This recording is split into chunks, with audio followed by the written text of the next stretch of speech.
How to upload project or design on Behance. Hi everyone, this is Kate and I'm back with new tutorial, and on today's video we will see how we can upload a project on Behance. So without any further ado, let's get started. First of all, you have to open up any web browser and then go to behance.net. After that, you need to log into your account. Once you're logged in, you land in your home page or explore page. Now, in order to upload any project or design, navigate to the menu bar at the top. And on your right hand side, there in front of this inbox icon, there you have a button that says share your work. If you hover your mouse over there, a drop down box will pop up with all this menu. You can either share your project, you can share your service, work in process, or live stream. Now to share a project, click on project.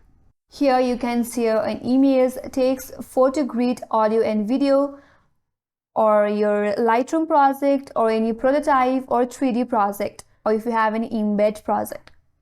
So from here you will be able to share all your project on Behance from your account. So that's the way to upload or share your project or any design from Behance, and that's all for today's video. Hope this video helped you. If you are new to our channel, make sure to like and subscribe. Thanks for watching and stay tuned for more upcoming tutorials.